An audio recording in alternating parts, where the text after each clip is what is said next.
Pessoal, então vamos lá. Boa noite novamente a todos. Meu nome é Delisier, eu sou consultora de carreiras aqui do IPOG e responsável pelas turmas de neuropsicopedagogia. Eu quero desejar boas-vindas a todos vocês.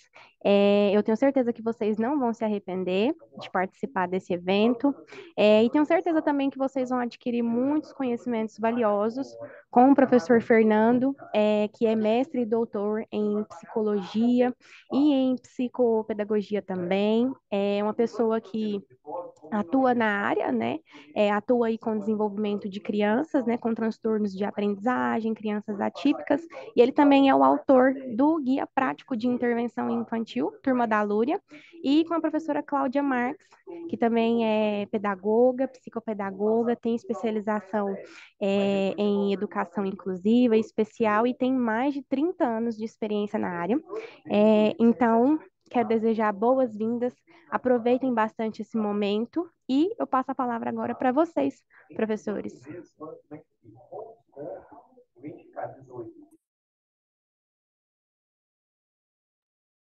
Boa noite, pessoal. A professora Cláudia. Professor Fernando está aí. Será que ele está com dificuldade no som? Ah, chegou. Vamos lá. Boa noite, pessoal. Boa noite ou boa tarde? Acho que já é boa noite aqui. Boa noite. Boa noite, sejam Boa muito noite. bem-vindos. Boa noite, Aridai, sejam bem-vindos, sejam bem-vindas. Que alegria estar aqui, pessoal, compartilhando este momento com vocês. Já aproveito para agradecer aí todo mundo por ter disponibilizado um tempinho para estar aqui com a gente nesta quinta-feira. A gente sabe da correria clínica e institucional aí de todo mundo. Então, dedicaram um tempinho para discutirmos a respeito dos conceitos e das práticas neuropsicopedagógicas.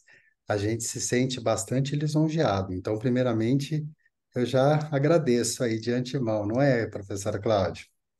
Com certeza, né? Para nós é um prazer muito grande conversar um pouquinho nesse momento. Eu acho que esclarece muita coisa, né? E eu hoje fico muito feliz de poder estar junto aí com o professor Fernando, que é um querido, e eu sou fã desse professor já faz tempo, viu? Olha, eu não consigo chamar de professora Cláudia, porque Cláudia e eu, a gente tem uma relação de amizade. E assim, eu ainda estava pensando, gente, eu preciso aproveitar esta oportunidade para tornar público a minha admiração, o meu carinho. A Cláudia vai se apresentar, mas ela é de um conhecimento incrível na área da pedagogia, na área da psicologia. E dividir este momento aqui com ela, a gente trabalha junto há quanto tempo, Cláudia? Clinicamente falando, uns 10. 16 anos, mais ou menos. 16 anos. 16 anos, não é, Olha Cláudia? como passa, né? Sim, compartilhando conhecimento, compartilhando casos clínicos, laudos, discutindo procedimentos de intervenção. Então, realmente, para mim, é muito, muito, muito importante este momento aqui, né? Bom, podemos Boa começar? noite, professor. Boa noite, Elizabeth, Que querida. bom ver o Boa senhor novamente. noite. Boa noite. Tudo bem por aí? Tudo, graças a Deus. Ah, então tá bom. Bom, pessoal, eu e Cláudia, nós preparamos aqui para vocês um material para a gente se orientar um pouquinho, que eu acho que fica mais fácil. E eu vou me apresentar, depois eu passo a palavra aí para a professora Cláudia, mas eu sou o Fernando, para quem ainda não me conhece, eu sou coordenador da especialização em neuropsicopedagogia, também coordeno as especializações em neuropsicologia e intervenção ABA aplicada ao TEA e ao desenvolvimento intelectual aqui pelo IPOG. Já estou no IPOG há mais de 10 anos. É uma instituição que sempre me acolheu. Eu tenho um respeito profundo, né, por toda a organização da instituição, por toda a logística, pelo respeito que a instituição tem ao processo de formação do aluno. Realmente isso é bastante admirável. E falando um pouquinho de mim, né, para que vocês me conheçam, eu me formei em psicologia e logo que eu me formei, eu sempre fui muito interessado pela área da neurociência. Eu sempre tive essa vertente mais pautada em evidências dentro da psicologia, sempre me interessei muito por... A psicologia como um todo é uma ciência, mas dentro dessa ciência existem realmente áreas que são mais embasadas em evidências, como, por exemplo, a neuropsicologia, a avaliação psicológica, e sempre gostei de aprendizagem. Então, trabalho basicamente, e eu posso dizer que 24 horas por dia, 7 dias por semana, com ensino e aprendizagem, na área da avaliação desses processos, trabalho com a intervenção desses processos, quando não estou na clínica, estou na sala de aula, aqui na minha cidade. Eu e Cláudio estamos em Pouso Alegre, Minas Gerais, aonde eu trabalho aqui, né, como diretor clínico de uma instituição, e logo em seguida fui para o meu mestrado, fui para o meu doutorado, e sempre interessado pela criança, pelo indivíduo que apresenta atraso no desenvolvimento global, mais especificamente a neurodivergência. Amo trabalhar com TEA, amo trabalhar com transtornos específicos de linguagem, de aprendizagem, amo trabalhar com TDAH, enfim. E atualmente também trabalho como autor, né, da editora Vetor, aonde essas minhas inquietudes me levaram a desenvolver o Turma da Lúria, Guia Prático de Intervenção Infantil, que hoje é um material muito importante, né, no Brasil. É o primeiro material publicado por uma grande editora no Brasil, onde ele é 100% dedicado a indivíduos que apresentam atraso no desenvolvimento global, aonde por meio dele a gente consegue não somente um levantamento dos marcos do desenvolvimento, como também a gente tem ali o passo a passo para uma intervenção baseada em ciência, que é hoje um dos grandes objetivos da neuropsicopedagogia, é trazer essa vertente científica para os fundamentos pedagógicos e psicopedagógicos. Então, espero que eu possa aqui contribuir com vocês um pouquinho, né, com a minha prática, com a minha profissão. Professora Cláudia. Eu tenho um caminho dentro da educação muito grande, né? Passei por todas as áreas aí que vocês imaginarem, desde supervisora, orientadora, coordenadora, e assim, sempre muito ligada às questões mesmo da aprendizagem, e sempre também muito inquieta com as crianças que tinham dificuldade, e que têm, né?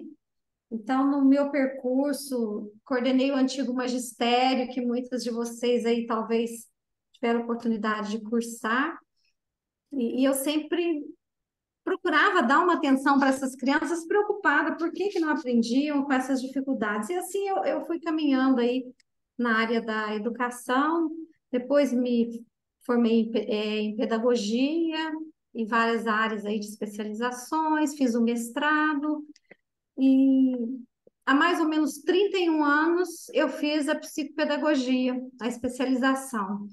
Então, na psicopedagogia, eu caminhei por esses anos todos, né, nesse processo aí do aprender, da criança que tem dificuldade, tentando estimular essas potencialidades.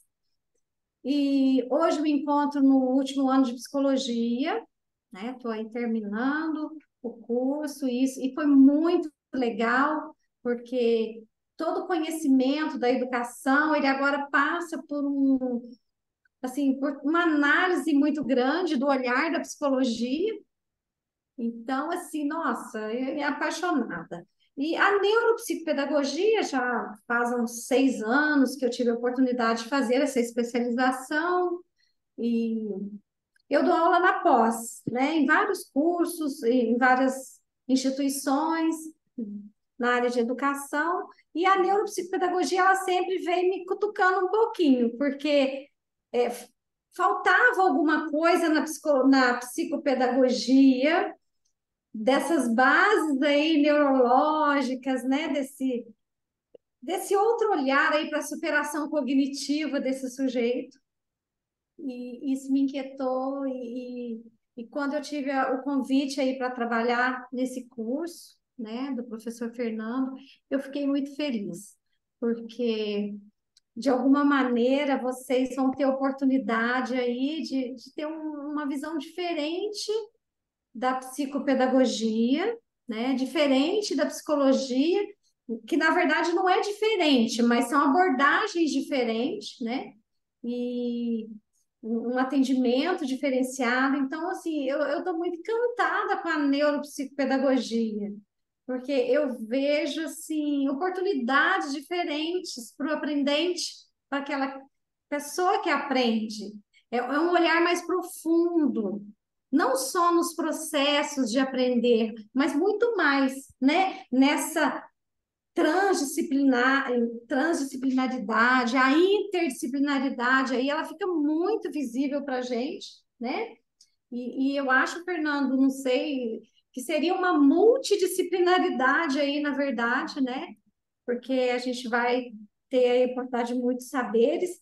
E essa questão da neurociência, porque eu acho que hoje todo profissional da educação precisa conhecer, estudar as bases aí da neurociência, esse cérebro aí que está cada vez mais diferente, trazendo novas possibilidades de aprender, de fazer. Isso mexe muito comigo. E eu, nesses anos todos, na prática, eu pude comprovar que as crianças aprendem, que todo mundo aprende, que o ser humano aprende. Cada um tem um tempo, cada um precisa de um estímulo diferente, né? Quando a gente fala nesse tempo, não é ficar esperando a coisa acontecer, mas são os tempos. Então, assim, eu caminhei na educação e coordenei por várias gestões do Núcleo Sul Mineiro de Psicopedagogia, faço parte do conselho da Associação Brasileira de Psicopedagogia. E hoje estou aqui com o professor Fernando, muito, muito feliz, porque eu já falei que ele é um querido meu, né? E para a gente falar um pouquinho aí, né? Ele tem uma propriedade enorme para falar dessas bases aí, né? Dessa parte cognitiva e nós vamos caminhar um pouquinho juntos e dizer para vocês que esse curso está muito legal. E a disciplina que eu trabalho nesse curso é o diagnóstico neuropsicopedagógico na parte da supervisão. Então, vocês imaginem que vocês vão estudando, depois vocês vão chegar no final. E assim, nossa, é muito legal. A gente vai falar isso para frente, né, Fernando? Então, Ih, bom, eu já me apresentei e falei demais, eu falo bastante para o meu tamanho, viu, gente? E é muito legal, estou muito feliz de estar aqui. E estou à disposição de vocês também no final para a gente conversar, tirar alguma dúvida. E vamos lá, Fernando, vamos seguir. ah, Acontece um acidente. maravilhoso. A regra é Então, sejam evitar um muito acidente bem-vindos, é né? sempre melhor. Sejam muito bem-vindos. E, claro, a Cláudia falou uma palavra muito importante quando a gente fala de neuropsicopedagogia, porque a gente diz que a neuropsicopedagogia ela tem um tripé, né? Que é o tripé da pedagogia, da psicologia e da psicologia cognitiva. E essa palavra neuro, né, ela não vem aí à toa. Muitas pessoas às vezes têm, Professor Fernando, qual a dificuldade da neuropsicologia, da neuropsicopedagogia com a psicopedagogia? É porque, na verdade, a neuropsicopedagogia, ela é uma ciência transdisciplinar, mas ela tem o seu conhecimento fundamentado, embasado, angariado nos conhecimentos da neurociência. Ou seja, quando a gente fala em conhecimento angariado na neurociência, nós estamos falando de uma prática, nós estamos falando de uma filosofia pautada em uma neuropsicopedagogia experimental, ou seja, numa neuropsicopedagogia 100% baseado em evidências. Hoje, quando a gente fala, por exemplo, precisamos trazer os conhecimentos da neurociência aplicada ao contexto de sala de aula. Isso não é algo espontâneo da editora Vozes da cabeça do professor, né? Da editora Vozes da cabeça do pesquisador. Isso, por exemplo, essas práticas, antes delas serem colocadas em prática, ou seja, antes delas serem aplicadas, elas passaram por toda uma validação, por toda uma discussão filosófica, teórica, experimental, e isso garante a eficácia do seu trabalho. Ao passo que a psicopedagogia também tem seus procedimentos. Só que não necessariamente esses procedimentos são pautados em neurociência, são pautados nessa psicologia cognitivista. A psicopedagogia, ela pode ter o seu embasamento psicanalítico, ela pode ter o seu embasamento pautado nas abordagens humanistas, né, Cláudia? Me corrija se eu estiver enganado. Ao passo que a neuropsicopedagogia, não. Nós estamos o tempo inteiro preocupados em entender a relação entre dois grandes construtos, que é o funcionamento do sistema nervoso central associado ao processo de aprendizagem.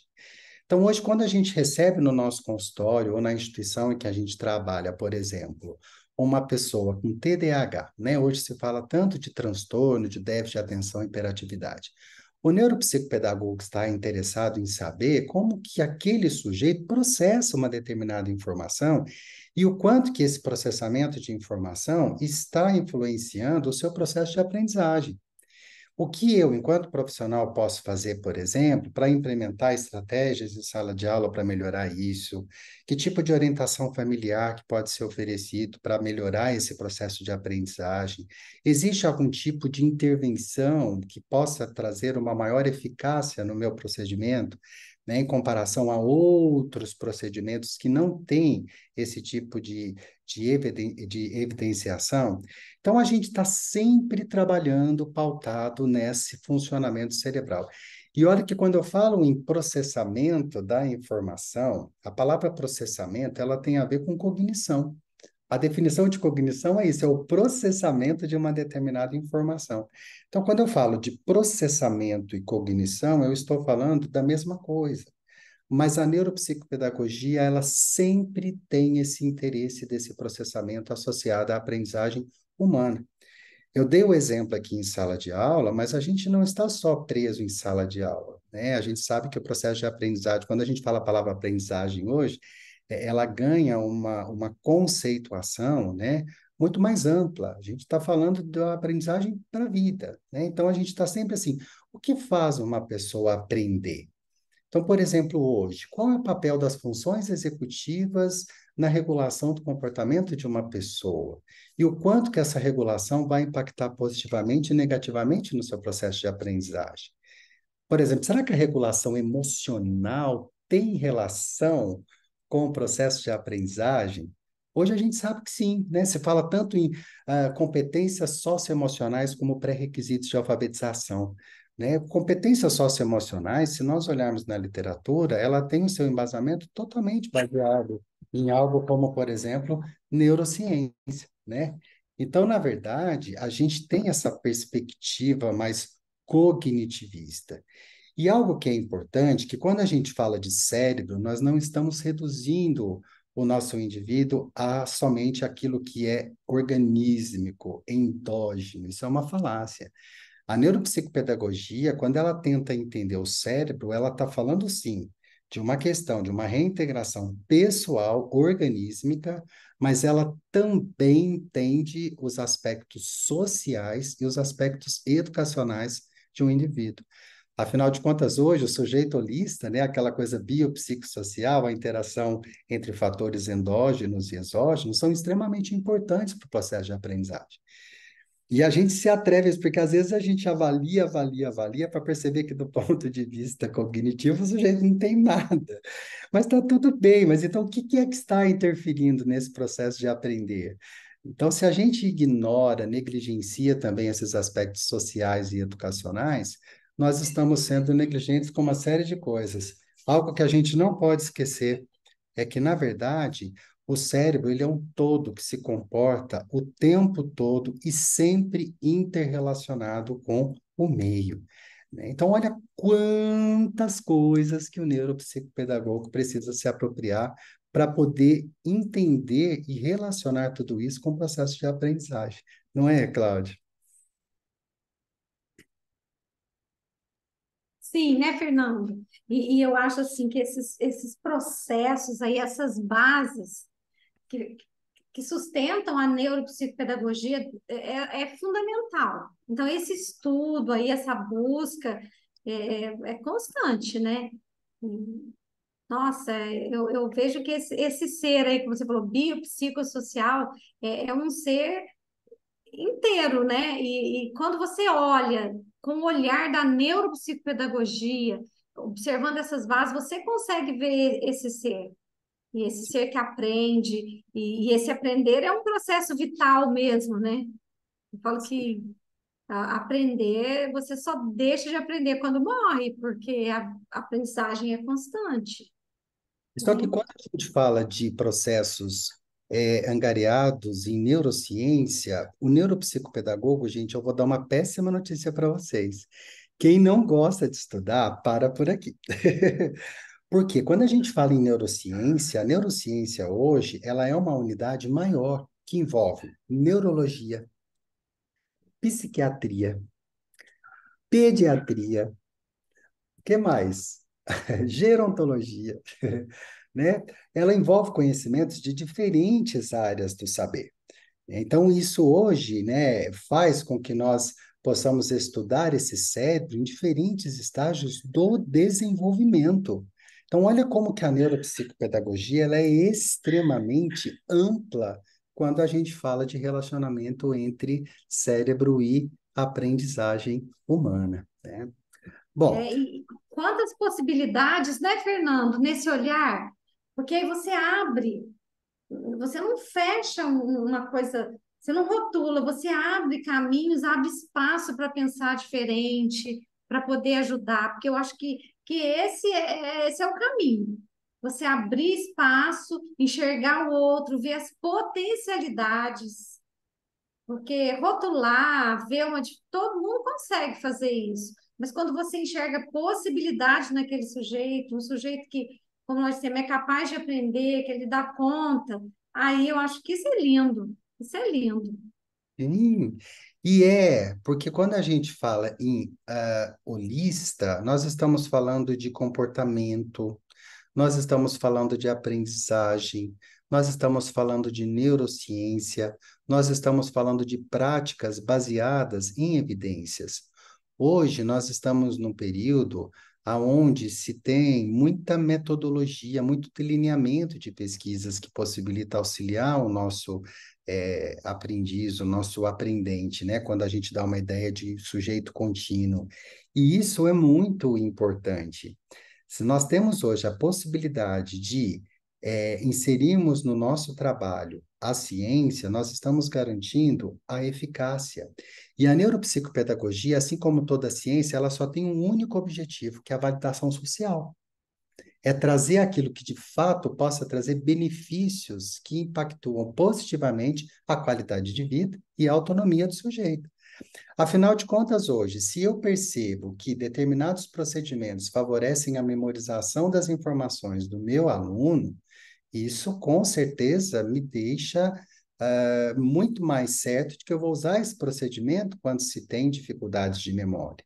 Se eu tenho hoje procedimentos, por exemplo, como Piafec, Sena, Pense, Repense, que são procedimentos baseados em evidências que favorecem a autorregulação, tanto emocional quanto cognitiva, do meu aluno em sala de aula, aonde eu posso proporcionar um treinamento para o professor dentro de uma instituição, para toda uma equipe, né, pedagógica que atende esse meu aprendiz, e isso tem evidências na literatura, isso favorece o processo de aprendizagem de uma forma mais eficaz. Então, a gente sabe que melhorando as funções executivas já está comprovado hoje na literatura que as funções executivas elas têm 100% de relação com a regulação de comportamento. E a gente sabe o quanto que o comportamento ele é regulador dos processos de atenção, dos processos aí de controle de impulsos, né? Que é o que a gente chama de controle inibitório, de memorização operacional, de flexibilidade cognitiva, raciocínio analítico, dedutivo e lógico, manifestação prática da inteligência. Então, quando você tem conhecimento de tudo isso, que é o que a neuropsicopedagogia proporciona, e você tem a evidência de que determinados procedimentos são muito mais úteis dentro daquele contexto do que procedimentos não baseados em evidências, favorece a utilização desses instrumentos com muito mais segurança, porque a gente tem esse objetivo maior, que é proporcionar a melhoria quase que 100% de certeza, ou se não é 100%, que a gente está falando de ser humano, é difícil falar de uma ciência tão exata, né? A psicologia, eu brinco, né, que a pedagogia, a psicologia não é uma ciência determinista, é uma ciência probabilística. A gente trabalha com probabilidade o tempo inteiro. Pô, pode ser que sim, não é verdade? Mas a gente sabe que existe uma maior probabilidade de um determinado comportamento se manifestar, e quando eu falo em comportamento, eu estou falando, né, de aprendizagem também, do que quando comparado com práticas que não são, né? Mas veja que quando eu estou, junto com Cláudia, enaltecendo aqui a neuropsicopedagogia, eu não estou desvalorizando as outras abordagens da pedagogia, da psicopedagogia. É que realmente, quando a gente entra com a palavra neuro, a gente está falando de algo muito importante, né? A gente sabe que hoje o cérebro, ele é o grande órgão do nosso corpo, tanto que já está provado que determinadas lesões, determinados prejuízos em funções específicas de uma determinada região podem impactar, sim, diretamente determinados comportamentos, como linguagem, né, como, já disse, a atenção, processos de praxia, né? A praxia é uma organização motora intencional, né? Então, peraí, qual que é a diferença de uma dispraxia para uma desortografia? Existe uma relação entre elas? Então, assim, a neuropsicopedagogia, ela se atenta a esses fatores cujo cérebro detém esses conhecimentos. E muito, muito legal, Fernando, porque quando a gente pensa no ser humano aí como um ser único, né, na questão individual mesmo, a gente tem a oportunidade, entendendo essas bases, de criar uma proposta personalizada para esse sujeito, né? Você consegue, através desses instrumentos, uma investigação mais minuciosa, não só do instrumento, né? O olhar, ele é muito importante, a escuta. Então, eu acho que dentro desse olhar aí, né, pensando aí, né, nessas bases até da psicologia cognitiva, é nossa, muita coisa. E quanto mais você lê e estuda, mais você quer buscar, né? Então, como a gente fala, é uma formação contínua. Mas E você quem, cresce. e quem está nos ouvindo aí vai dando aquela vontade já de querer, né, participar, entender sobre isso, porque realmente eu acho que nós hoje, eu penso que nós precisamos hoje investir muito nessa formação, porque pós-pandemia a gente vive aí uns momentos mais difíceis ainda, né? Nós tivemos sempre problemas, mas nós temos aí estudos que vêm dizer para a gente que são aí décadas, né, Fernando? 2 décadas para poder é, recuperar tudo isso que a pandemia deixou. Então, passou, a gente sabe que hoje nós estamos caminhando em outro, né, patamar, mas nós precisamos estar preparados para auxiliar essas pessoas que, nesse momento, perderam muita questão de aprendizagem, de dificuldades, né? Então, dentro da escola, como está difícil o trabalho. Então, com esse olhar, com esse apoio da neuropsicopedagogia, nossa, e aí, dentro do que você vai falar aí, ó, da neurociência e aprendizagem. Vamos lá, né? Coisas relacionadas à memória, porque a gente fala de pedagogia, a gente esquece que, né, não existem outros contextos que não somente o infantil. Hoje, as pesquisas retratam para a gente déficits bastante presentes na memória de algumas pessoas, e a gente sabe que a memória hoje é a capacidade de armazenar e evocar informações, e a memória é responsável pela nossa história, né? Então, déficits nessa história traz um impacto direto na forma como eu me relaciono com o mundo. Né? A Cláudia estava falando aí, né, de impactos, né, e me veio uma palavra na cabeça, Cláudia, Bora, universidade, né? Universidade de adultos hoje passando, porque nós tivemos 2 anos, né, praticamente de isolamento social, todo mundo teve que se adaptar a um modelo, nós estávamos acostumados, né? Então, hoje, como que nós podemos nos organizar, né? Como que a ciência tem se organizado hoje para retratar esses possíveis impactos, né, que nós tivemos em detrimento desse isolamento, né? Então, aonde tem aprendizagem, aonde tem cérebro, aonde tem sociedade, aonde tem filosofia, aonde tem experimento, né? Aqui existe essa base que é muito importante, porque a neuropsicopedagogia hoje, ela é uma disciplina. Se ela é uma disciplina, ela precisa ter embasamento filosófico, ela precisa ter embasamento experimental, que oferece para a gente pesquisas. Hoje, a gente sabe a importância, por exemplo, de estudar os impactos pós-pandêmicos, são resultados de pesquisas experimentais, pesquisas quase experimentais, né? Enfim, se hoje a gente sabe, por exemplo, das contribuições da intervenção precoce na criança no que se refere à predisposição para uma série de questões, dentre elas a alfabetização, é porque nós tivemos pesquisas experimentais que propuseram esse tipo de modelo, né? Então, a neuropsicopedagogia, ela tem essas vertentes muito presentes, né, para se constituir como uma disciplina científica, porque não existe ciência sem delineamento científico. E para ter um delineamento científico, necessariamente, obrigatoriamente, você tem que ter sustentação filosófico-teórica e experimental ou quase experimental, ou enfim, quando eu falo experimental aqui, não necessariamente, mas a gente precisa ter, né, nem que seja algo, né, não sei, né, mas tem que ter pesquisa, tem que ter ciência, e você tem que ter aplicabilidade, porque ciência sem aplicabilidade é uma ciência morta, né? A gente fala. Então, hoje nós temos sim, a gente vai falar daqui a pouco, não é, Cláudia? Os testes neuropsicopedagógicos são formas que a gente tem de estabelecer parâmetros de comparação para levantamento de aquilo que está dentro do previsto ou não, resultados de pesquisas. Quando a gente fala de protocolos de intervenção, resultados de pesquisas. Quando a gente fala sobre diferenciação entre grupos, né? O que que hoje nos leva a pensar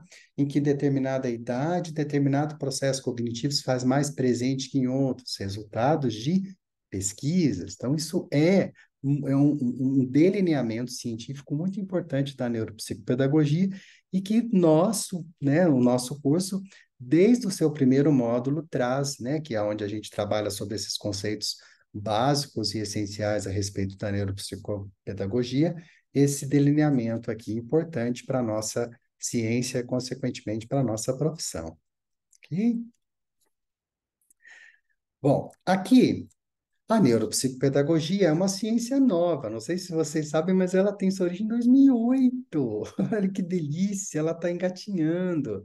Ela começou lá em Santa Catarina, né? Ela sofreu uma grande influência da neuropsicologia, né? Quase que como a gente fala aqui em Minas, várias pessoas se reuniram, falaram, deixa eu ver esse trem aí, né? Como é que é esse negócio? Vamos tentar, né? Então a gente tem diferentes abordagens, pessoas de diferentes áreas dentro dessa transdisciplinaridade, como a Cláudia falou, né? Que são diferentes áreas que em algum momento se convergem, se comunicam para entender isso, né? E a partir de então, hoje ela tem se tornado uma prioridade.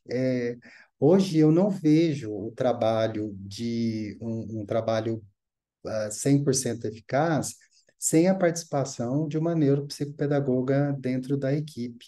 Não só no contexto clínico, como também dentro dos contextos institucionais, quando se fala de aprendizagem, contribuindo com respostas práticas, conceituais e metodológicas. E a Cláudia é prática nisso, né, Cláudia?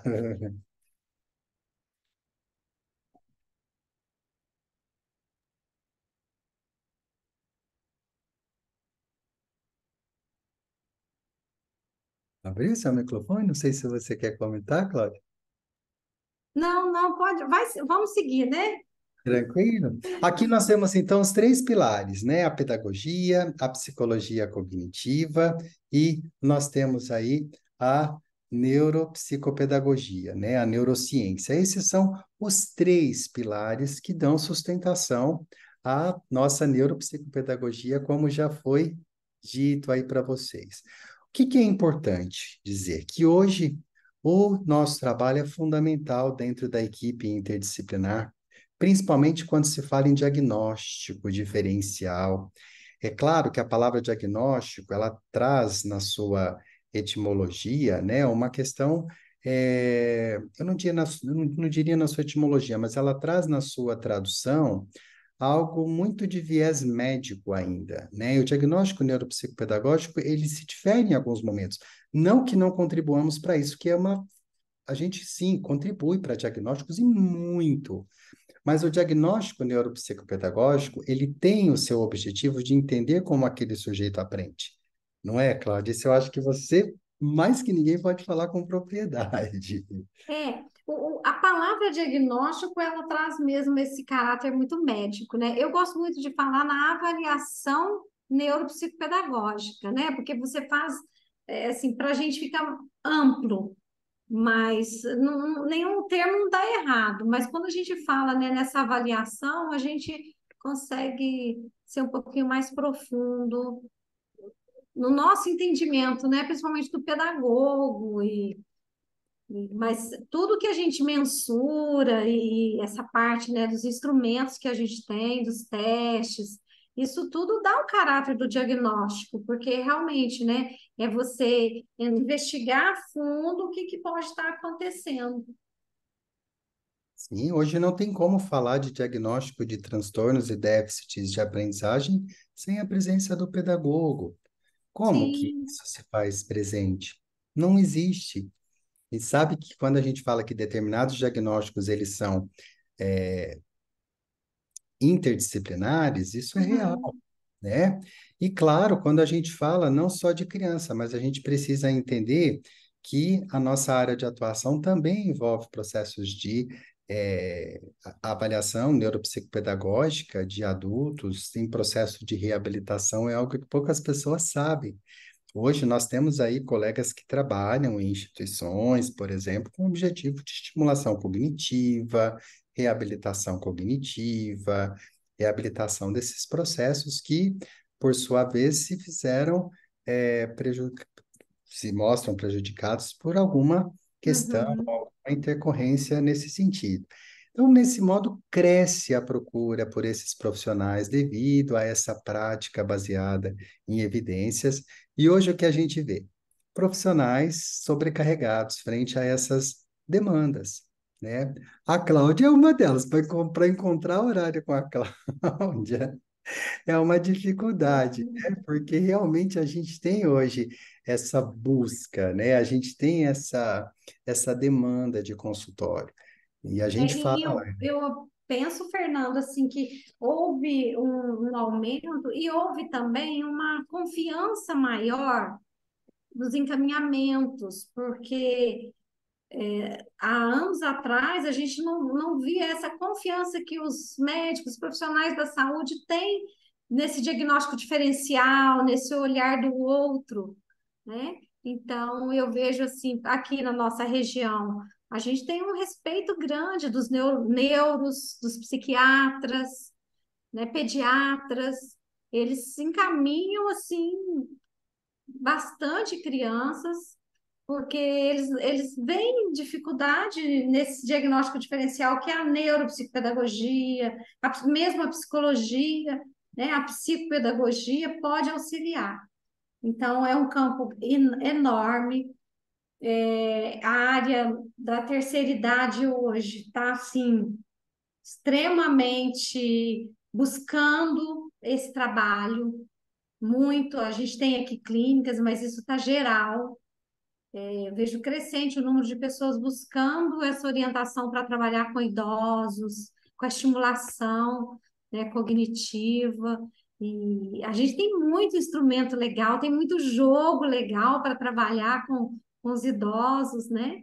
E, e nossa população está envelhecendo, então é um campo aí, gente, para quem gosta desse trabalho, ele é fantástico. E eu tenho vivenciado com os meus pais, sabe, Fernando? E eu estou fazendo meio que um trabalho paralelo com eles. E eu acho lindo ver eles jogando um dominó, e vai chegando a hora, assim, né? Às vezes eu estou no final de semana, que eles moram na chácara, e a gente vai jogar, e eles já convidam, eles chamam para jogar. E eu vejo o quanto que está sendo importante para eles e outros idosos que nós temos, as famílias, porque hoje a gente não precisa nem falar muito em idoso, mas hoje a gente tem pessoas aí, a maioria com 70, 75 anos ativo. Então, esse campo é muito grande. E os jovens também, né? Eu tive a oportunidade de trabalhar um período aqui na Univas com apoio psicopedagógico e a procura é muito grande para essa orientação de estudos, para se organizar, para essa desatenção, para memória.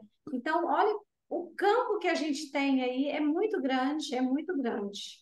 Então, eu E, acho que a demanda está muito grande e a gente precisa de profissionais, bons profissionais. Nós precisamos de pessoas, né, que façam cursos sérios e, às vezes, a formação deixa muito a desejar e a pessoa sai atuando aí e a gente precisa tomar cuidado, né? Então, tem que investir na formação, em leituras, muito estudo, como o Fernando falou no início, estudar é a vida toda e a gente precisa investir nisso. Ler muito. Eu falo isso muito nos módulos, porque você vê a diferença de um profissional que se capacita, que estuda, de um profissional que fez o curso apenas. É muito diferente, né? Então, esse eu acho que já é um passo aí. Quem está na área, quem está interessado, precisa estar pronto para estudar, e né? o tempo todo. Nasce um profissional, nasce um estudante. E é muito gostoso, né? Porque você estuda quando você gosta, né, Fernando? Assim, nossa, é lindo poder ajudar. Formação continuada, Giancarlo falou aí. É isso mesmo, estudar e não podemos parar, porque se parar, perde o ritmo. Então, Entender, né, Cláudia? Por exemplo, quando você fala em dominó, uma coisa que a leitura faz que não tem preço e nem valor é a mudança do olhar. Quando a Cláudia fala em dominó, só me vem na minha cabeça planejamento estratégico, uhum, antecipação estratégica, funções executivas, atenção, controle inibitório, socialização. Elas me chamam para jogar. Isso é muito, muito valioso. Veja, você utiliza uma ferramenta, mas que por trás dessa ferramenta você tem toda uma bagagem teórica intencional. Eu falo, sim, isso não. eu falo até nos meus posts que brincar, jogar é para nós profissionais, é coisa séria. É isso que a Cláudia está falando de usar jogos, isso é muito bem-vindo. Não pensem vocês que, ai, porque está falando em ciência, a gente está falando só de teste, a gente está falando de folhas e folhas. O neuropsicopedagogo, ele joga, ele brinca. A diferença é que isso tem uma intenção, isso tem um objetivo, isso tem uma finalidade. Os planos terapêuticos são individualizados dentro de uma organização tecnicamente intencional. Quando você oferece um jogo, você tem que entender os objetivos desse jogo, você sabe o que tem por trás, você tem um histórico do sujeito em mãos, você sabe que aquilo tem um objetivo de vamos organizar ali a orientação temporal, orientação espacial. O objetivo aqui é o quê? É memória. Mas memória, tem memória visual, tem memória auditiva. Quando a gente fala de organização temporal, a gente tem que entender se a dificuldade é nos dias da semana, nas estações do ano, nos dias do mês, né, na orientação espacial, onde você está. Então, temos a memória semântica, que é aquela memória lá atrás, que resgata todo o conhecimento associado à escolaridade, à socialização.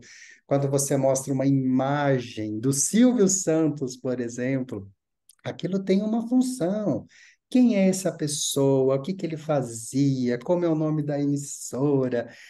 Isso é muito fantástico, né? Então, esse olhar, né, que nós temos quando a gente fala de reabilitação, quando a gente fala de estimulação. E a Cláudia disse uma coisa que eu amo. Hoje nós temos muitos recursos. Vocês estão entrando na formação, né? Eu espero que realmente vocês façam, porque hoje nós temos muitos recursos. Recursos bons, tanto de formação quanto de utilidade, mas também recursos muito ruins que precisam ser filtrados, né? Por isso a importância de uma formação de qualidade. Porque, voltando um pouquinho no assunto da pandemia, na pandemia nós tivemos uma sensação assim de falência, né? E com essa sensação de falência, muitas pessoas se perderam um pouco, e a gente realmente teve uma proliferação muito grande de tudo, principalmente, né, mercadológico na área da educação, aonde nós temos hoje cursos a R$ 2,99 que oferecem formação de qualidade. A gente sabe que isso não é verdade. A gente precisa hoje de uma instituição que tenha reconhecimento pelo MEC. Acho que a Cláudia vai falar um pouquinho disso daqui, né, daqui a pouco para a gente, para que hoje nós temos uma associação que organiza o nosso trabalho, que direciona o nosso dia a dia, que nos recomenda uma série de critérios para que sejamos excelentes profissionais, né? Porque a gente tem, de fato, várias áreas de atuação, né? E o compromisso é muito sério, tá? Não que a neuropsicopedagogia seja melhor, acho que tudo deve o compromisso como base, né? É, mas a neuropsicopedagogia, como é o nosso objeto aqui né, de informação, é claro que eu preciso dizer a importância desse compromisso teórico, prático, empírico e de aplicabilidade. Porque hoje nós vamos trabalhar em clínicas, hoje é muito comum as clínicas conveniadas, né? As pessoas hoje, quando elas têm um laudo médico e elas precisam do acompanhamento neuropsicopedagógico, as clínicas hoje recebem esse reembolso, né? A gente tem a nossa participação nas escolas, nas universidades, nos hospitais, nos fóruns, na avaliação neuropsicopedagógica no contexto forense, envolvendo esses processos de aprendizagem, tanto na área da infância e juventude, como também na área da família, até mesmo nas varas criminais, né? Instituições de estimulação cognitiva para adultos e idosos, dentre outras.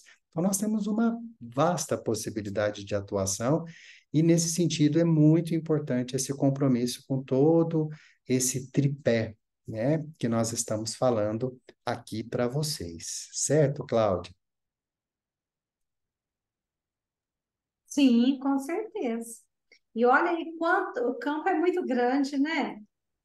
Assim, nossa, é muita. E as ONGs, né, de terceiro setor, que hoje também fazem projetos.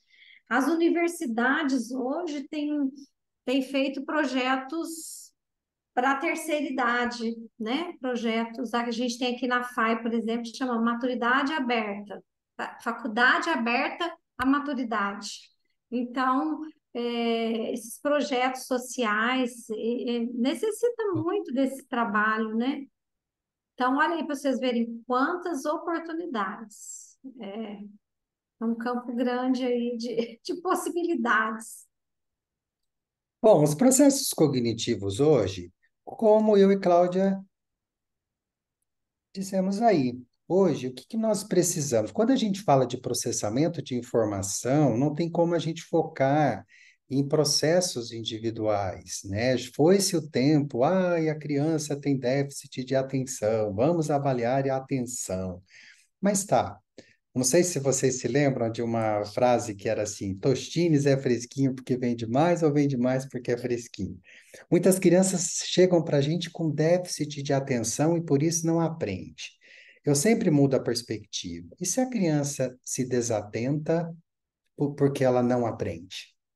A desatenção ela é altamente reforçadora, é um mecanismo natural de a evitação diante de um estímulo aversivo. E aí, se eu não entender, por exemplo, os processos associados à aprendizagem, que é o que a gente chama de habilidades acadêmicas, leitura, escrita, matematização, então é muito importante esse quebra-cabeça. O nosso trabalho, ele é um trabalho de detetive do conhecimento mesmo. Até quando eu falo de dislexia, os alunos às vezes me falam, professor, você tem algum instrumento para dislexia? Eu falo, tenho, avaliação neuropsicopedagógica, parecer fono, porque hoje a gente fala nas dislexias, temos critérios de DSM que trazem aí critérios de exclusão, critério de inclusão. Então, a gente precisa unir força com outros profissionais para até nos auxiliar nesses critérios de exclusão. Então, como não deter um conhecimento mais amplo a respeito daquilo que se pretende investigar? E isso a formação em neuropsicopedagogia nos oferece. Né? Fernanda, você está dizendo que a gente vai aprender cada um desses processos, sim, e isso é uma recomendação da nossa sociedade, né? A gente precisa hoje contemplar módulos de anatomia, de farmacologia, módulos envolvendo todos os processos cognitivos, passando pelos módulos de desenvolvimento infantil, transtornos específicos, módulos de institucionalidade, né? Módulos que envolvem aí o nosso exercício nas instituições, as práticas supervisionadas, porque às vezes a gente ouve tudo isso, a gente fica meio, será que eu vou dar conta? A professora Cláudia está aqui para dizer para vocês, calma, que a gente vai juntar tudo isso dentro de um todo coerente quando tivermos casos clínicos reais, não é, professora? É, e não precisa assustar, né? E o pessoal dessa turma, depois, quando nós começamos a falar sobre como que funcionaria, aí todo mundo queria trazer um caso. Ai, se eu soubesse que ia ser assim, eu ia trazer um caso. A Elizabeth está aí, que foi aluna dessa turma, né? E ela, todo mundo, né, Elizabeth? As alunas ficavam assim, ai, se eu soubesse que era assim, ai, era assim, Verdade.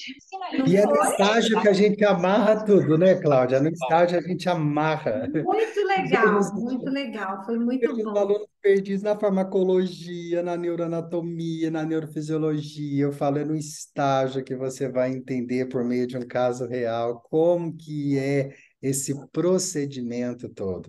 E os nossos estágios, realmente, eles são muito oportunos para isso, porque a gente divide vocês em pequenos grupinhos ao longo do final de semana, cada aluno traz o caso. Então, a gente aprende tanto com o nosso caso, como também com o caso dos colegas. E eu posso assistir como ouvinte a todos os casos durante o final de semana. Então, realmente é muito importante esse momento aí. E agora eu vou deixar a Cláudia falar um pouquinho, né, Cláudia, sobre isso daí, que eu acho que isso é importante aí, você É, explicar eu penso Professor, que... professora Cláudia, Oi? professor Fernando, para mim foi um divisor de águas, eu ter participado, né, do caso, ter apresentado, para mim, assim, abriu muito os horizontes para mim. Foi muito bom mesmo. Até hoje, eu fico pensando como que eu fui capaz de apresentar, né? Que eu tinha muito medo, era muito tímida, mas eu falei assim, eu não posso ser assim, essa é a minha oportunidade. E foi muito bom mesmo, foi para mim maravilhoso, é uma experiência que eu vou levar, as memórias, né, vão ficar guardadas o resto da minha vida. Ai, que bom, Elizabeth, obrigado. E Elizabeth arrasou, viu, gente? Ela tá falando assim, tímida e tal, mas saiu super bem. Foi, assim, muito bacana. Então, não precisem se preocupar em relação a essas práticas. Quem não consegue o caso, assiste o caso que o colega traz. Não é obrigatório trazer o caso, porque, né, tem pessoas que às vezes não conseguem o lugar para atender.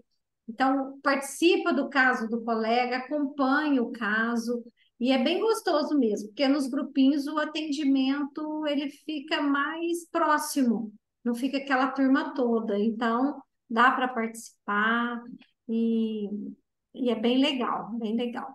Bom, o neuropsicopedagogo nós já falamos aí, né? Esse profissional que vem aí, uma área muito nova, né? Essa área transdisciplinar que vem atuando aí nesse, como o Fernando falou, né, nesse sistema nervoso central aí, estudando essa área e nos processos de aprendizagem. Então, a gente falou bastante sobre isso, mas nós temos hoje a Sociedade Brasileira de Neuropsicopedagogia. Então, já vai se formando aí, né, um corpo científico, um corpo que vai dando sustentabilidade para essa formação. Então, existe um código de ética, quem tiver interesse, entrar. É um código de ética bem, assim, coeso, bem claro, e toda área ela necessita da ética, né? E dentro da educação, dentro do atendimento com o outro, ela é fundamental, porque nós vamos estar lidando com pessoas, com famílias, com escola, e a nossa vida precisa ser pautada na ética, e nesses atendimentos, então, são fundamentais. Então, tem o código de ética, e a neuropsicopedagogia, ela tem já números no Código Brasileiro de Ocupação, que é o CBO. Isso é muito importante. Então, ela é reconhecida como um trabalho, como uma ocupação. E ela não é regulamentada ainda, porque isso leva um tempo, né, Fernando? Isso são questões como outras. A própria psicopedagogia também ainda não é regulamentada. Mas a neuropsicopedagogia, ela já é reconhecida como ocupação, ela é legitimada pela sociedade, e tanto que existem os encaminhamentos, existe cargos de neuropsicopedagogo, né, e o próprio código de ocupação. É separado o neuropsicopedagogo clínico do institucional. Os códigos são diferentes, porque são áreas de atuações diferentes. A clínica é aquele atendimento dentro do consultório, né, voltado para dentro da clínica. E a instituição é as instituições de maneira geral, não só a escola. Quando a gente fala na instituição, a gente pensa só em escola, mas nós temos todas aquelas que nós colocamos, as ONGs, hospitais, empresas. Então, os códigos são diferentes. O que é importante para atuar? Ter um certificado de especialização reconhecido pelo MEC, porque existem muitas formações, mas é preciso que vocês certifiquem de que esse certificado ele vai ter o reconhecimento do MEC para ele ter valor. Senão você faz um curso e que não vai ter valor para você. Inclusive, quando vier a regulamentação, um dos critérios para você estar de acordo com os códigos e tudo para ser regulamentado é ser reconhecido pelo MEC. Então, é importante. Pode passar, por favor, Fernando.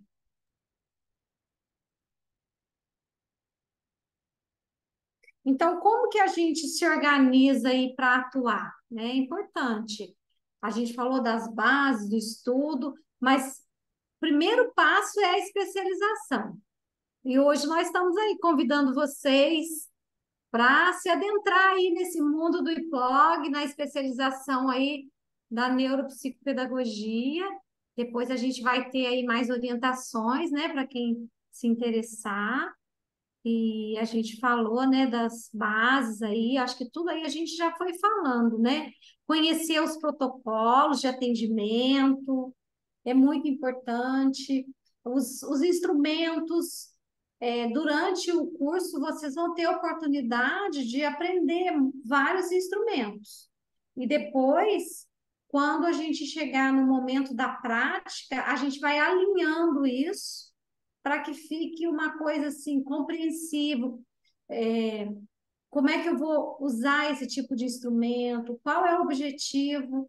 Porque os instrumentos, eles foram feitos através de estudos e auxiliam muito a gente, né? Dá assim, é um suporte muito grande, eu falo que é um apoio, é um norte, mas não só o instrumento, a gente precisa do olhar clínico, a gente precisa da escuta, e mineiro a gente fala uma coisa que a gente fala, olha para você ver. A gente fala muito isso, né, Fernando? Olha para você ver. Quem for mineiro aí vai perceber isso. Então, dentro desse trabalho aí do neuropsicopedagogo, a gente precisa olhar para ver.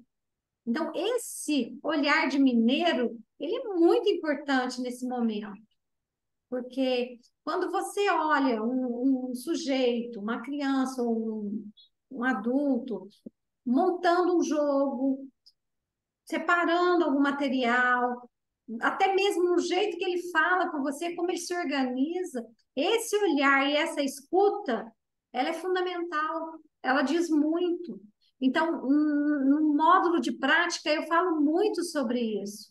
A importância de você escolher bem os instrumentos, os testes que você vai usar, o cuidado para você não usar testes que não são da área da neuropsicopedagogia, né, que são restritos. Isso é muito sério, isso já faz parte da ética e é uma coisa assim que a gente assim, é muito firme nisso.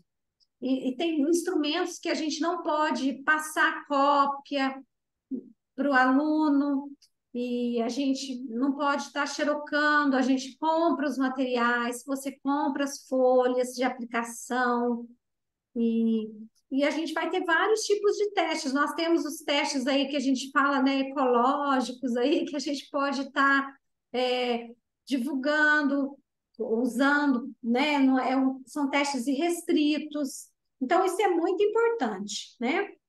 Bom, eu acho que a questão da ética nós já falamos e a supervisão clínica. No início, a supervisão ela é muito importante para você ir tendo apoio, né? Hoje a gente já consegue lugares que já dão estágio para o neuropsicopedagogo, clínicas que fazem um atendimento junto com o aluno, né, para fazer o estágio com o estagiário, e nós temos profissionais que têm competência para dar a supervisão, e que é fundamental, porque aí é que vai te dando o apoio para você ir caminhando, ok? Bom, acho que é isso, né, Fernando? Vamos seguir aí.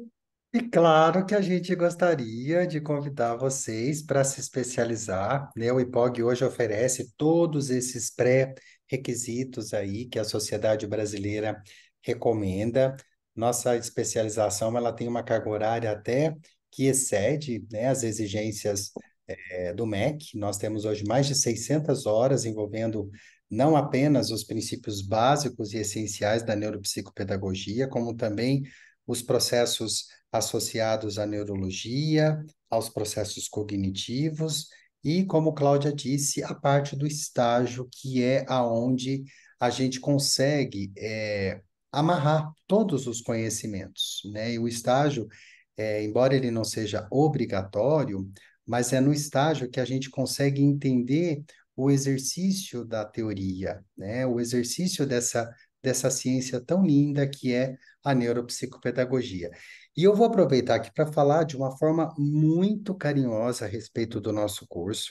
Primeiro, dizer que o nosso grande objetivo com esse curso é formar o especialista no que diz respeito a todo esse embasamento teórico, prático, no que tange tanto a neuropsicologia clínica, como também a neuropsicopedagogia institucional.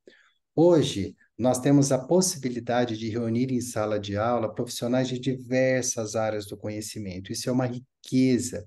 Quando a gente coloca na mesma sala fonoaudiólogo, pedagogo, psicólogo, terapeuta ocupacional, psicomotricistas, profissionais da educação física, médicos, a gente consegue criar, de fato, uma discussão a respeito de algumas informações que são de uma riqueza realmente imensurável.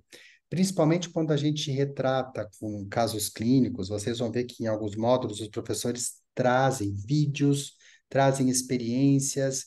À medida que o módulo vai avançando, isso vai acontecendo, e essa fomentação interdisciplinar, eu, como sou professor, né, também do curso, tenho obtido aí um algo bastante importante, né? Bom, como eu já disse, então, a respeito da nossa carga horária, e nós teremos essa aula prática. Embora o nosso curso seja na modalidade remota, nós não perdemos em nada quando comparada com a modalidade presencial, né? Às vezes, alguns alunos falam, poxa, e a respeito dos protocolos, né? Como que é isso? Eu falo, pessoal, aula presencial, o professor projeta os materiais e você assiste. Na aula remota, o professor projeta no computador, você também assiste. Eu, particularmente, gosto muito de ensinar testagens, por exemplo, no modelo remoto. Eu tenho vivenciado aqui na minha prática que os alunos aprendem muito mais, porque a gente consegue montar a nossa aula de uma forma extremamente didática e o professor Ipog, ele faz isso. Ele faz filmagens de aplicação, né, igual a professora Cláudia, que é a supervisora, a gente recebe os alunos em grupinhos, em horários previamente combinados com esses alunos.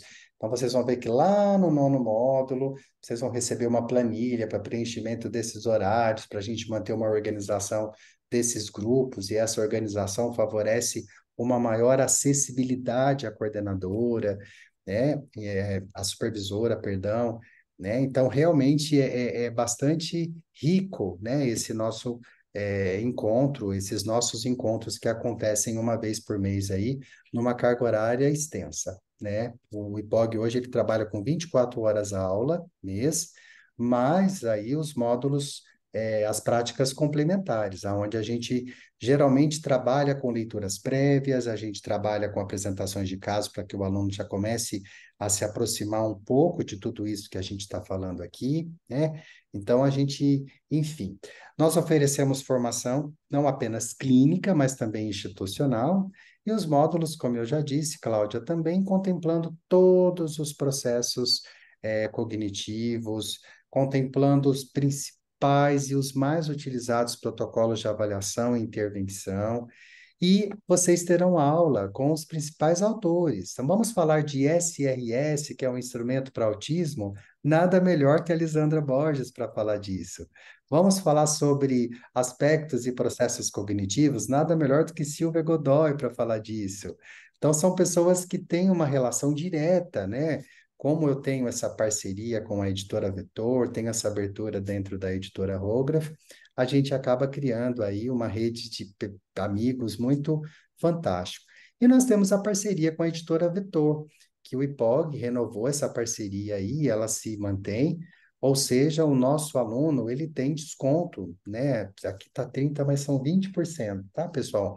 De desconto na compra de qualquer material, livro da editora Vetor. Então, a partir do momento que você se matricula na especialização, que você tem a sua documentação toda regulamentada e aprovada pela nossa equipe pedagógica, você automaticamente já tem o seu CPF cadastrado no sistema e você consegue adquirir o desconto. E gostaria de deixar aqui o convite, né, para que nós possamos aí nos encontrar nessa especialização, que eu tenho certeza que vai fazer muita diferença na vida de vocês. Mas mais importante que na vida de vocês é fazer a diferença na vida do nosso assistido, né, do nosso aprendente, que esse é o nosso objetivo final. Mais uma vez, reforçando o compromisso da validação social, né? Hoje a ciência existe para beneficiar a sociedade. Se não há esse compromisso, não há a utilidade da ciência, né? Então, eu espero que todos aqui se apropriem, espero vê-los, vou pegar a relação de nome que vou cobrar vocês, tá, Dê? Eu vou cobrar aqui todo mundo, tá?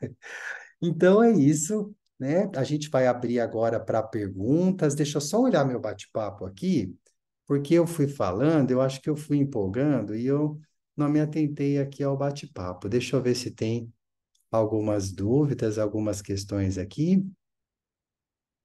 O pessoal está falando do som, o pessoal está falando do som. Eu acho que tem som, né? Tudo certo com áudio. Ah, ok. A Delisier já está dando o apoio aqui, já deu apoio. Um ponto positivo pós-pandemia. Aula maravilhosa, pessoal de Brasília, no Espírito Santo, ainda está muita resistência dentro do ambiente escolar. Eles, mas como toda a ciência, como eu disse, é muito novo. Quando eu me formei em neuropsicologia, veja bem, a neuropsicologia ela existe desde aí da década de 70, né? Cara, eu praticamente trouxe a neuropsicologia para minha região. As pessoas não sabiam o que que era neuropsicologia. Eu quase morria de trabalhar. Agora que não, agora a gente tem, né, uma vasta rede aí de profissionais nesse sentido. Mas hoje é importante a gente entender, né, que dentro das universidades, principalmente em programas de estricto senso, nós temos projetos guarda-chuva, que a gente chama, né? Então, hoje, por exemplo, a neuropsicopedagogia, ela é o tempo inteiro citada, né? E é isso que vai trazendo a construção da ciência. Cláudia disse em algum momento que hoje não se fecha diagnóstico, que hoje existe um encaminhamento médico quase que necessário, obrigatório, isso é real. Porque a partir do momento que essa ciência vai se fazendo presente, tanto na prática quanto presente na ciência, ela se torna indispensável, né? E não foi assim só com a Professor, tecnologia, é assim com me dá tudo. licença só para eu fazer, explicar ao senhor a respeito dessa resistência. Eu praticamente que levei a neuropsicologia, né? Porque o meu filho é autista. Na verdade, nós passamos por um processo, né, familiar, e de repente desencadeou o gatilho e depois veio pandemia, ele não teve acesso à educação infantil. Mas eu vi que havia nele sim um potencial. A criança aprendeu a ler sozinho com 2 anos de idade, né? Aí a gente já vê que não tem, não é normal, né? Alguma coisa, Com 2 anos, mas uma hiperleditização. assim, o processo em si, a adequação da escola, dos profissionais e tudo mais, porque o médico em si, o médico ele me suscitava em busca desses estudos. Mas aqui as pessoas, infelizmente, quando a gente fala em neuropsicopedagogia, não, eles acham que essas comorbidades, né, talvez, eu não sei falar ainda não sei falar de forma técnica, né? Essas comorbidades são tratadas só de forma medicamentosa e muitas vezes não é, porque eu consegui vencer com meu filho é, até as questões, as dificuldades fonológicas, porque ele era um autista não verbal e hoje meu filho conversa fluentemente. Eu era técnica em magistério, resolvi fazer a pedagogia e na pedagogia foi suscitado, né, essas novas ciências. Mas dentro da escola eu não encontrava isso. Somente no segundo ano do meu filho que foram me implantados algumas, ainda está muito longe ainda que vocês estão me falando, que para mim é assim, utópico. Mas nós vamos chegar lá. É a gente fazer direitinho, estudar direitinho, se inteirar. Eu E agradeço a oportunidade. a gente E que mas é muito, agradece muito aí. bom, sabe? Muito bom mesmo. Você saber com o que você está lidando, o mundo que você está vivendo, né? Tudo que nós passamos pós-Covid, aquilo tudo foi um impacto muito grande na vida de todo mundo. E graças a Deus existe uma solução, só que as pessoas têm que se interessar. Sim. Conhecimento é fundamental, né, Elisa? O interesse é fundamental. Tem uma frase que eu gosto muito, sabe? É, o Platão, ele tinha uma mãe, lógico. E aí, uma vez perguntaram assim, né? Alguma coisa mais ou menos assim. Que na verdade a mãe dele ensinou uma coisa muito importante para ele, que era algo assim, tá? Não estou lembrando bem ao certo, porque minha cabeça não anda boa dessas coisas antigas. Mas ela falava assim que, poxa, já que você tem tanto conhecimento a respeito da filosofia, por que que você não usa a filosofia para transformar a sociedade, a humanidade, né? E ele falava que a mãe dele dizia uma coisa que é muito verdade: meu filho, não tem como você dar à luz a um filho se você não estiver grávida. Então, o conhecimento, ele é praticamente inútil se você não tem o desejo de saber. E isso a gente não consegue dar à luz se não tiver esse desejo de conhecimento.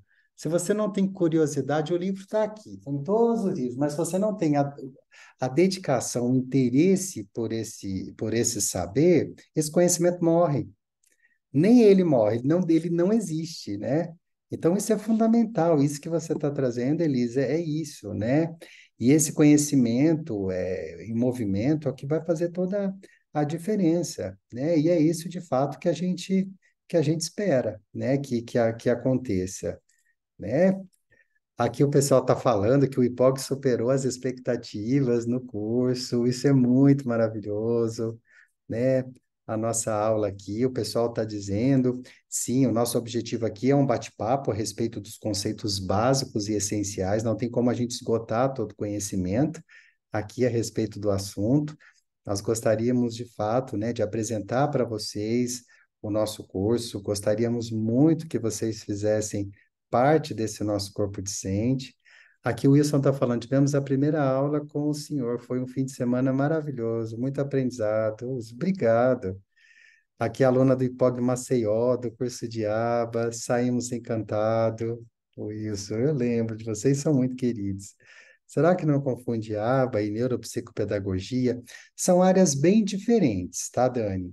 Não que elas não dialogam em algum momento, tá? Mas talvez a gente poderia um dia conversar só sobre essas diferenças entre a análise do comportamento e as vertentes um pouco mais cognitivistas, tá? Elas têm, elas dialogam no que se refere ao behaviorismo, mas elas divergem no que se refere ao mentalismo, né? Aí é um papo que a minha cabeça já vai lá longe, né? Confesso que estou com muito medo do estágio, quero apresentar o caso clínico, mas estou igual a colega, muito insegura, a Ariadai está dizendo. Não fique, tá? Olha lá, a Cláudia dizendo, fique tranquila, caminharemos juntos. Gente, a função da supervisão é essa, senão não haveria, né? Vocês seriam postos a fogo aqui. Não, o supervisor vai estar com vocês, fiquem tranquilos em relação a Fiquem isso. tranquilas, isso eu posso garantir. Nós fazemos assim.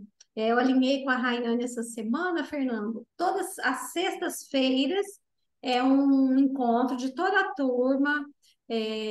A gente alinha o que vai ser feito, a gente conversa, trago para vocês alguns outros instrumentos necessários, porque nós temos um roteiro da avaliação do estágio, né? Desde a anamnese, a gente já tem os modelos, fica disponibilizado para vocês, o protocolo da sessão lúdica, e aí a gente vai até a gente construir o relatório mesmo da avaliação neuropsicológica. Então, no primeiro encontro, a sexta-feira, a gente vai conversar, ver os casos, ver os horários. Sábado e domingo a gente vai trabalhar nesses horários em grupinhos, né? E cada grupo tem uma característica diferente. Um traz criança, o outro traz um adolescente. O perfil do grupo vai ser o perfil do paciente, do que a aluna trouxer. Aí a gente tem um mês para fazer todo o trabalho, para que a aluna possa usar os instrumentos, né, aplicar, fazer o relatório. Aí a gente chega no segundo encontro, que é a prática 2. Aí, novamente, na sexta-feira, a gente vai conversar. Aí eu vejo o que ficou faltando, o que a gente precisa trazer para vocês. E aí, assim, é muito gostoso isso, porque vocês vão poder interagir, contar os casos, as colegas dão sugestões, porque, como a gente viu, vão ter gente de diversas áreas.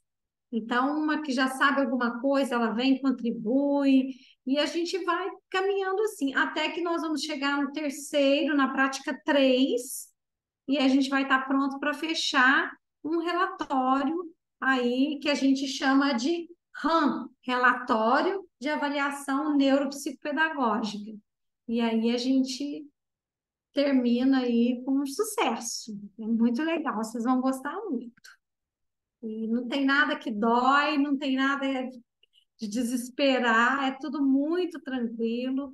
E aí depois cada uma vai se aperfeiçoando na sua prática, na aquisição dos instrumentos, na supervisão, no estudo, que vai ser o diferencial. A gente trabalha, né, um roteiro básico, claro que em alguns casos a gente vai complementando aí.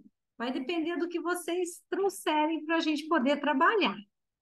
Eu já estou doida para começar. É quando fala assim, já me dá vontade de já começar. Trabalho.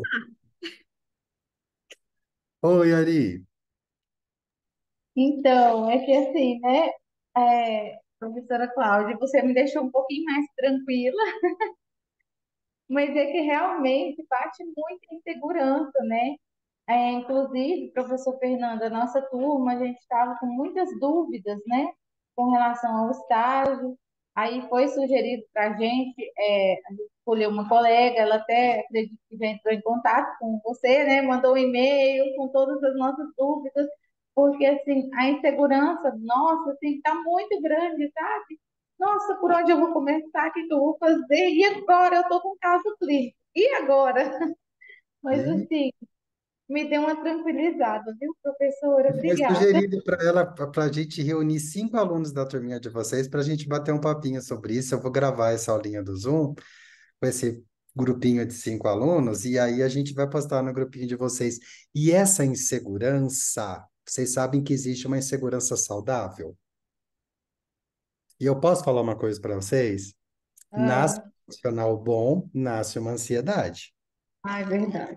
A gente sempre acha que o material do coleguinha é melhor, que a nossa sala não está adequada, que os nossos testes estão ultrapassados, que a gente precisa trocar o nosso notebook, que os brinquedos nossos estão de madeira, agora eu quero tudo de plástico, agora tal de plástico eu quero de madeira, eu quero armário aberto. Aí não, agora eu quero armário fechado. Então, assim, isso é uma ansiedade positiva no sentido de responsabilidade, sabe? Mas a gente precisa saber dosar isso, sabe, Ari? Para não deixar que os fantasminhas nos travem em relação ao nosso processo de aprendizagem. Não pensem vocês que eu e Cláudio estamos aqui falando de um lugar diferente do de vocês, não. Tem casos que a gente não sabe mesmo e até hoje nos faz estudar. Eu tenho a minha supervisão toda quarta-feira, às 2 horas, eu estou lá com a minha supervisora, falando a cabeça dela, né? Tem casos que a gente olha e fala, meu Deus, mas não é possível, não está fechando, não está dando certo. Então, tá tudo bem. A função do supervisor é essa, é nos dar esse apoio, esse conhecimento, essa troca, tá? Então, mas a gente tem a história da vaquinha. Você conhece a história da vaquinha? Hoje eu tô todo parábola, né? A vaquinha é isso. Tem momentos que a gente tem que jogar a vaquinha no barranco. Se a gente não jogar também a vaquinha no barranco, nossa colheita não prospera. Então, é muito importante a gente, sim, trazer essas dificuldades para o estágio. Professora, tem algo em mim que não está legal. Isso a supervisão é isso, né? Professora, eu estou sentindo muita dificuldade de estabelecer vínculo. Professora, eu estou sentindo, professora, né, Cláudia? E a gente vai trabalhar isso daí junto. Eu acho que não tem que preocupar, não. A gente vai por etapas e nem todos trazem casos. Então, eu acho que quem consegue trazer o caso enriquece os colegas também e todo mundo participa, né? Sabe o Então, que que já... quem não Assim, tiver caso, Ari, não precisa se preocupar. Ela acompanha o caso do colega. eu fiz igual o professor Fernando falou, e eu joguei a vaquinha como que é no barranco, porque eu trouxe um caso clínico, mas com a cara e com a coragem, porque com essa vontade de aprender mesmo.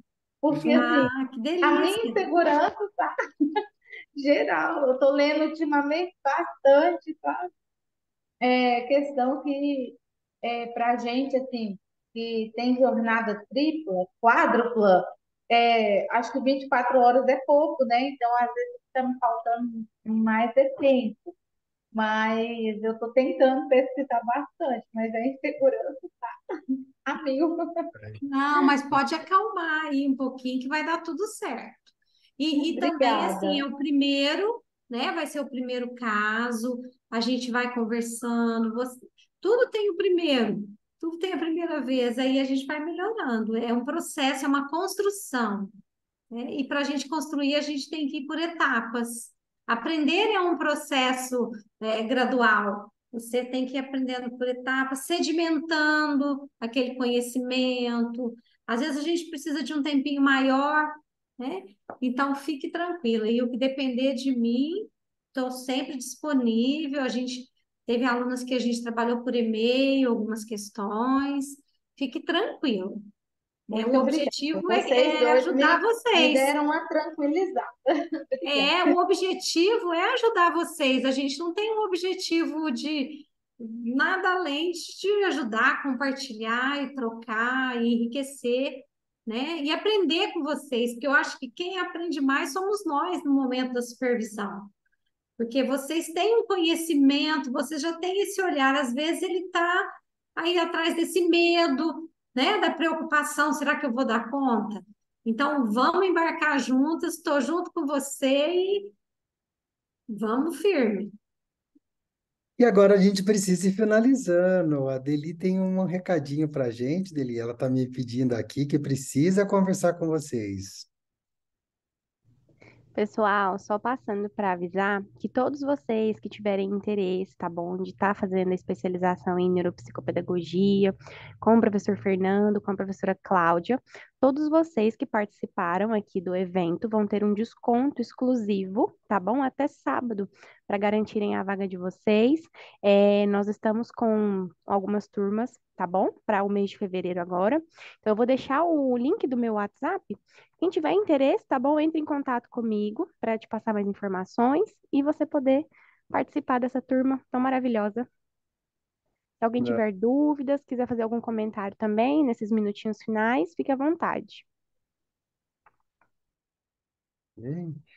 E eu queria então agradecer vocês aí mais uma vez pela atenção, me colocar à disposição, tá? Eu sei que a correria do dia a dia é grande, mas dentro do possível a gente responde aí a todo mundo, ok? E é isso, tá, pessoal? Uma ótima noite para vocês e estamos juntos e espero encontrá-los aí na nossa próxima aula.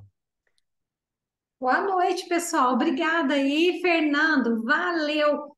Um beijo, Cláudio, um querido. beijo, obrigado. Fica bem aí, viu, turminha? Tchau, Você tchau. também. Boa Oi, noite, Tchau. obrigada a todos pela boa presença. noite. Tchau, Boa tchau. noite.